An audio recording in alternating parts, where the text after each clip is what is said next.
नमस्ते। महाराष्ट्र के अमरावती से एक ऐसा केस सामने आया है जो सोशल मीडिया पे आप कह सकते हैं आग की तरह फैल गया है और इसके साथ ना बहुत ही सनसनीखेज दावे किए जा रहे हैं।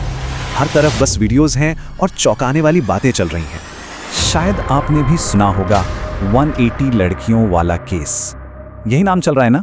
पर सवाल ये है कि इस वायरल दावे के पीछे की असली सच्चाई है क्या? तो चलिए इस मामले की तह तक जाते हैं। इस पूरी बातचीत में हम सच और अफवाहों को अलग अलग करके देखेंगे ताकि पूरी और सही तस्वीर सामने आ सके।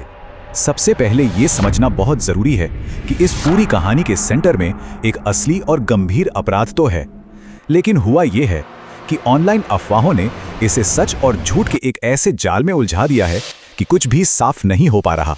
तो चलिए अब देखते हैं कि पुलिस की जो ऑफिशियल जांच है उसमें असल में क्या सामने आया है। ये मामला जो है वो साइबर क्राइम का एक क्लासिक उदाहरण है। मतलब वो अपराध जो इंटरनेट और कंप्यूटर का इस्तेमाल करके किए जाते हैं और जो आजकल सच कहूं तो बहुत ज्यादा आम हो गए हैं। पुलिस के हिसाब से ना इन आरोपियों का एक सेट पैटर्न था, काम करने का एक तय तरीका। पहले सोशल मीडिया पर दोस्ती करना, फिर धीरे धीरे करके भरोसा जीतना, और जैसे ही भरोसा बन गया बस निजी वीडियो बनाकर ब्लैकमेल और शोषण का खेल शुरू।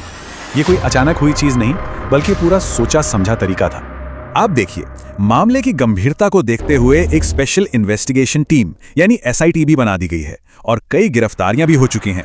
ये इस बात का पक्का सबूत है कि ये सिर्फ कोई अफवाह नहीं बल्कि एक असली अपराध है जिसकी बाकायदा जांच चल रही है। अब आते हैं उस दावे पर जो सबसे ज्यादा सनसनी फैला रहा है, वो 180 लड़कियों वाला आंकड़ा। आखिर ये नंबर आया कहां से? तो यहाँ एक सीधी सीधी तुलना करते हैं। एक तरफ है सोशल मीडिया पर फैली 180 लड़कियों की अफवाह और दूसरी तरफ है हकीकत।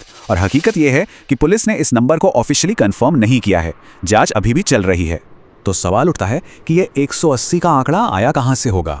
देखिए, अक्सर ऐसे मामलों में क्या होता है कि आरोपी की डिवाइस से ढेरों कॉन्टैक्ट्स मिलते हैं, पुरानी चैट्स मिलती हैं या अधूरा डेटा मिलता है और लोग उसे ही पीड़ितों की संख्या समझ लेते हैं। फिर सोशल मीडिया पर यह बात बढ़ा चढ़ाकर पेश कर दी जाती है। ये जो पूरा मामला है ना, ये हमें सिर्फ अमरावती के बारे में नहीं बल्कि हमारी इस डिजिटल दुनिया के बड़े खतरों के बारे में भी बहुत कुछ सिखाता है। सबसे जरूरी बात जो हमें समझनी है वो ये कि इस केस से जोड़कर जो भी वीडियो शेयर किए जा रहे हैं उनमें से कई नकली हो सकते हैं, एडिटेड हो सकते हैं या हो सकता है कि वो किसी दूसरे पुराने मामले के हों। हर वायरल क्लिप को सच मान लेना एक बहुत बड़ी गलती साबित हो सकती है। और ये बात बहुत बहुत ज़रूरी है।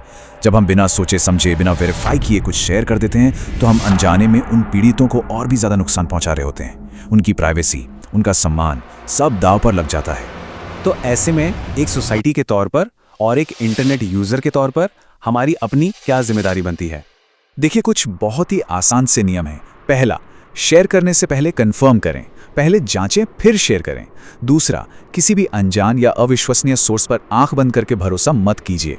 और सबसे जरूरी, पीड़ितों की प्राइवेसी का, उनकी निजता का हमेशा सम्मान करें। तो इस सब से हमें एक ही चीज सीखने को मिलती है। आज के इस वायरल खबरों की दुनिया में हमारा सबसे बड़ा और सबसे जरूरी हथियार है क्रिटिकल थिंकिंग। मतलब हर चीज पर सवाल उठाना और उसे वैसे का वैसा मान ना लेना।